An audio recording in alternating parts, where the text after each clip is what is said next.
আর ডেকে বলবে মালিক তোমারে পাওয়ার জন্য কত মেহনত, তোমারে পাওয়ার জন্য কত কষ্ট, তোমারে পাওয়ার জন্য কত কত কত কত দরবারে দৌড়াইলাম, তোমারে পাওয়ার জন্য টঙ্গীর ইজতেমার ময়দানে দৌড়াইলাম, তোমারে পাওয়ার জন্য উজানির দরবারে দৌড়াইলাম।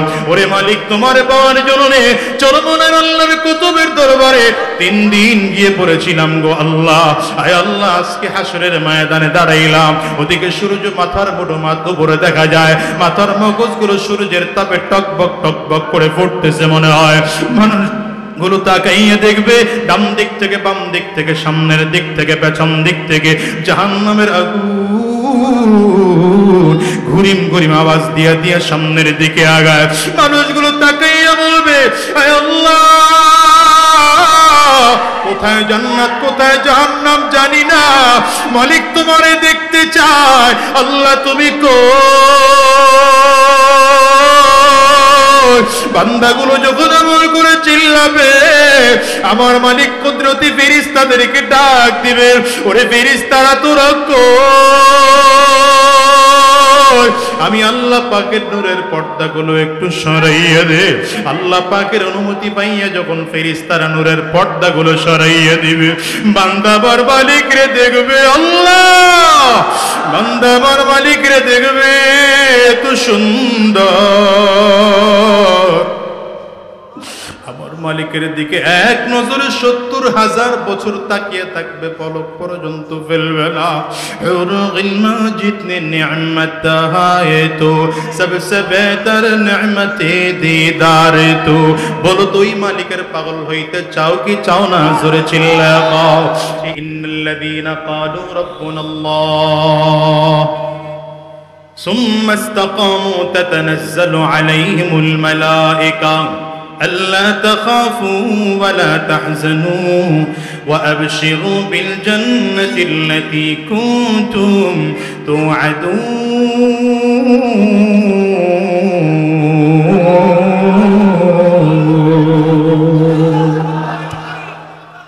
نبي الصحابي حضرت سعد بن أبي وقاص رضي الله عنه ইরাকের দাজলা নদীর কিনারায় দাঁড়িয়ে আছেন।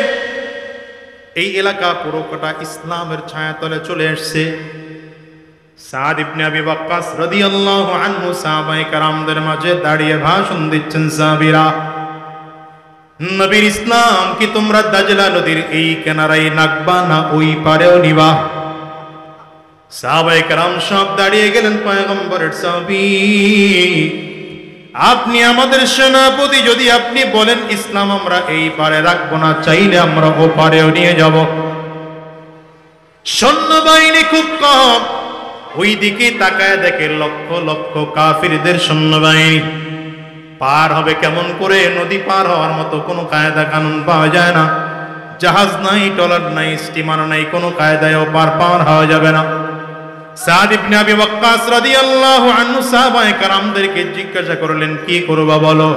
বলে, আপনি যদি আমাদেরকে অনুমতি দেন আমরা সাঁতার কেটেই ওপার পার হতে তৈয়ার আছি। সাদ ইবনে আবি ওয়াক্কাস রাদিয়াল্লাহু আনহু রবের দিকে তাকায় বলেন, ওগো আল্লাহ, আমরা মুসা পয়গম্বরের উম্মত নই, আমরা মুহাম্মদুর রাসূলুল্লাহ সাল্লাল্লাহু আলাইহি ওয়াসাল্লামের উম্মত। তুমি তো পয়গম্বর মুসা আলাইহিস সালাতু ওয়াস সালামকে নদীর পানি ভাগ করে দিয়ে এরপরে নদী পার হওয়ার সুযোগ করে দিয়েছিলা। আমরা মুহাম্মদুর রাসূলুল্লাহর উম্মত, এমন নবী এমন রাসূল যাকে তুমি হাবিব বলেছো, এমন নবী এমন রাসূল যাকে একা মেরাজে নিয়েছো, কোন নবীকে তুমি মেরাজে নাও নাই। মুসা পয়গম্বরের সাথে কথা বলেছো, তুর পাহাড়ে বসে কথা বলেছো, কিন্তু তুমি আমার নবীকে আরশ পর্যন্ত নিয়ে তুমি সরাসরি কথা বলেছো। আয় আল্লাহ, তুমি তোমার সকল পয়গম্বরকে যেই মর্যাদা না দিয়েছো তার থেকে অনেক বেশি মর্যাদা দিয়েছো তো নবী মুহাম্মদুর রাসূলুল্লাহ সাল্লাল্লাহু আলাইহি ওয়াসাল্লামকে। আমরা নবীর উম্মত, নবীর সাহাবী, দাজলা নদীর ওই পারে আমরা ইসলাম নিয়ে যেতে চাই। কেমন করে নিয়ে যাব জানি না, উত্তাল সাগরের ঢেউ কেমন করে পার হব। হঠাৎ করেই সাদ ইবনে আবি ওয়াক্কাসের ব্রেনে প্যাচ খেয়ে গেল, যদি আমার মালিক চায় এই পানিটারে জমাইয়া দিয়া চাইলে পানির উপর দিয়াও আল্লাহ তার বান্দাদেরকে হাঁটায় হাঁটায় নিতে পারে। জজবার হালাতে পেছন দিকে ফিরে সব মানুষদেরকে ডেকে বললেন, নবীর সাহাবীরা ছোট্ট কথা শুনে নাও। 30,000 সাহাবায়ে কেরামদের বিশাল বাহিনী, 30,000 সাহাবায়ে কেরামদের দিকে তাকিয়ে বললেন, নবীর সাহাবীরা এখন আমি যা করব তোমরাও তাই করবা, সাবধান নিচের দিকে তাকাইবা না, মুখে তাকবীরের আওয়াজ থাকবে, সামনের দিকে শুধু কদম বাড়াইবা। কথা বলে সাদ ইবনে আবি ওয়াক্কাস রাদিয়াল্লাহু আনহু নিজের ঘোড়াটা নদীর পানির মধ্যে নামিয়ে দিলেন।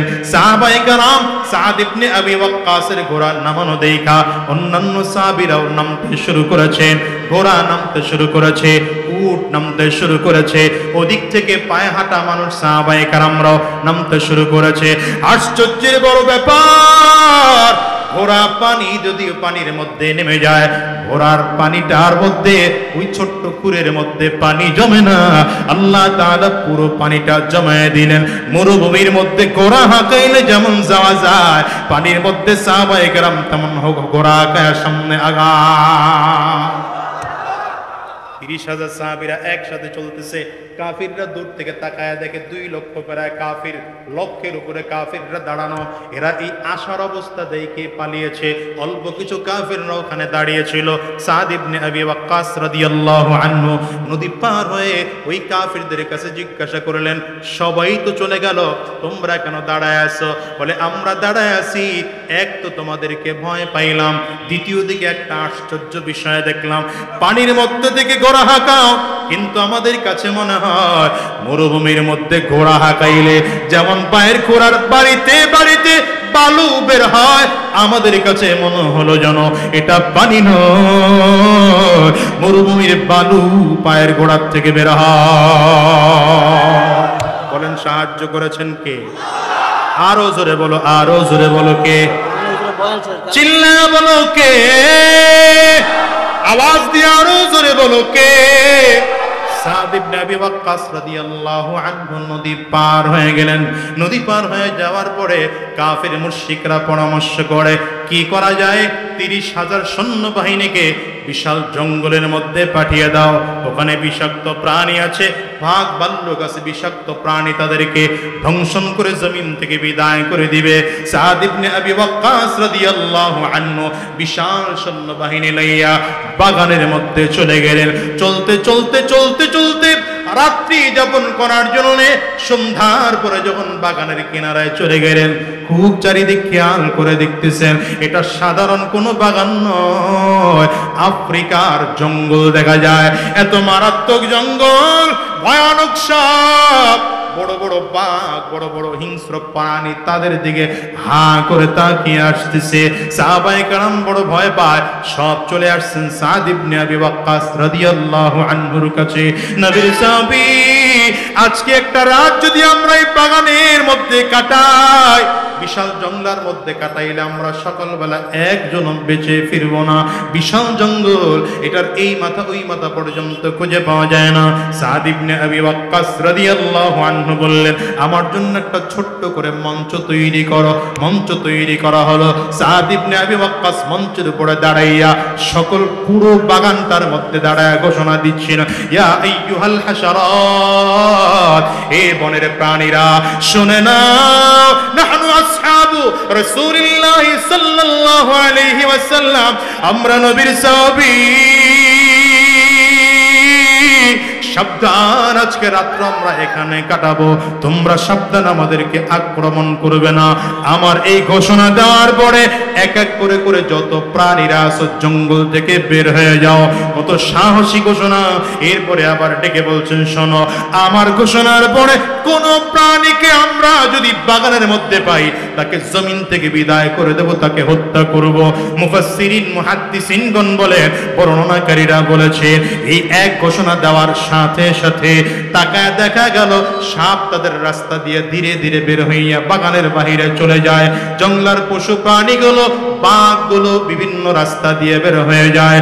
ওই সিংহগুলো বিচ্ছুগুলো বিভিন্ন রাস্তা দিয়ে বের হয়ে যায়, বিচ্ছুগুলো বিভিন্ন রাস্তা দিয়ে বের হয়ে যায়।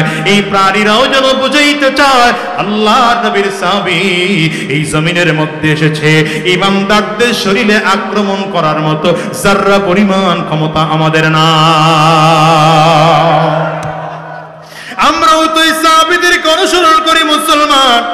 হ্যাঁ, আমাদের ইমানদার সাহাবায়ে কেরামদের ইমানের মতো আমাদের ইমান নয়, আমাদের ইমান সাহাবায়ে কেরামদের মতো নয়, কিন্তু আমরা আল্লাহ পাকের কাছে এতটুকু তো বলতে পারবো, আল্লাহ সাহাবায়ে কেরামদের যেমন দাড়ি ছিল আমার মুখেও তেমন দাড়ি আছে, সাহাবায়ে কেরামদের মাথায় টুপি ছিল আমাদের মাথায় টুপি আছে, সাহাবায়ে কেরামদের মাথায় পাগড়ি ছিল আমাদের মাথায় পাগড়ি আছে, সাহাবায়ে কেরামদের শরীরেও সুন্নতি কাপড় ছিল আমাদের শরীরেও সুন্নতি পোশাক আছে, সাহাবায়ে কেরাম 5 ওয়াক্ত নামাজ পড়তেন আমরাও 5 ওয়াক্ত নামাজ পড়ি, সাহাবায়ে কেরাম জিকির আজকার করতেন আমরাও জিকির আজকার করি, সাহাবায়ে কেরাম চোখের পানি ফেলে ফেলে কাঁদতেন আমরাও চোখের পানি ফেলে কাঁদি, সাহাবায়ে কেরাম যুদ্ধের ময়দানে নবীর দ্বীনকে জিন্দা করার জন্য রক্ত দিয়ে গিয়ে বড় বড় চেষ্টা করেছেন।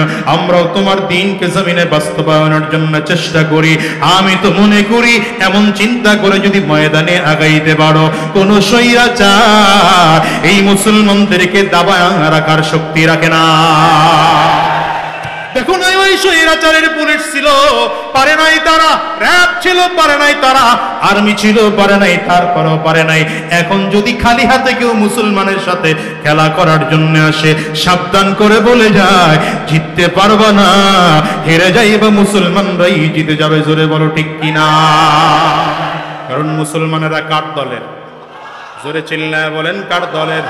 আরো জোরে জোরে বলেন না কার দলের? এরা দুনিয়ার ক্ষমতা পাওয়ার জন্য দৌড়ায় না, টাকার পেছনে দৌড়ায় না, ক্ষমতার পেছনে দৌড়ায় না, ইজ্জতের পেছনে দৌড়ায় না। জোরে চিল্লায় বলো পাগল কার? আজকের এই মাহফিলে এসেছি পাগল কার? কারে পাওয়ার জন্য আসছি? জোরে বলো না, জোরে বলো না কারে পাওয়ার জন্য?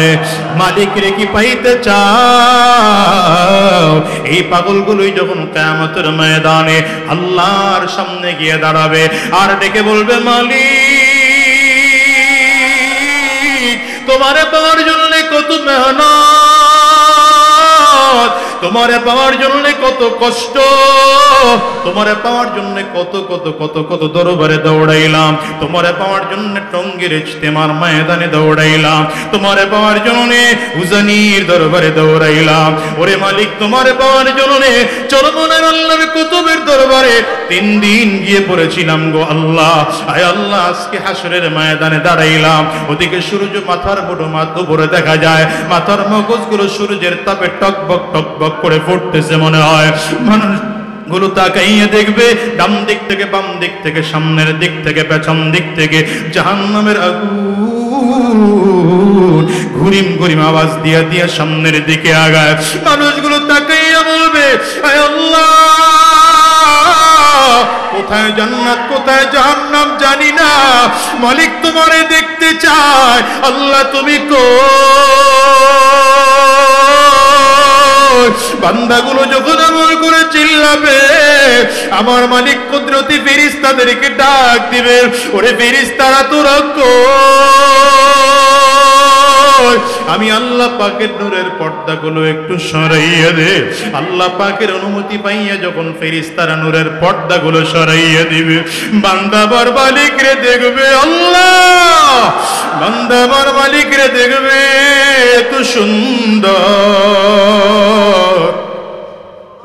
আমার মালিকের দিকে এক নজরে 70,000 বছর তাকিয়ে থাকবে, পলক পর্যন্ত ফেলবে না। জিতনে নিয়ামত হায় তো সবসে বেহতর নিয়ামতে দিদার তো। বলো তুই মালিকের পাগল হইতে চাও কি চাও না? জোরে চিল্লাও কারা কারা চাও? দুইটা হাত উঁচা করে আমার মালিককে চিল্লাইয়া জোরে ডাক দাও আল্লাহ। হে আল্লাহ তোমার পাগল বানায়া জমিন থেকে নিও, দুনিয়াতে যতদিন থাকবো ইসলামের পক্ষে থাকার তৌফিক দিও। আজকের নায়েবে আমিনুল মুজাহিদিনের হাতে হাত দিয়া চিরজীবনের তরে তওবা করবা, আর হারাম রাস্তায় চলবো না, শয়তানি রাস্তায় চলবো না। আল্লাহ তুমি কবুল করে নাও। চিৎকার করে বলো আমিন আরো জোরে চিল্লায়া জবান খুলে বলো আল্লাহুম্মা আমিন।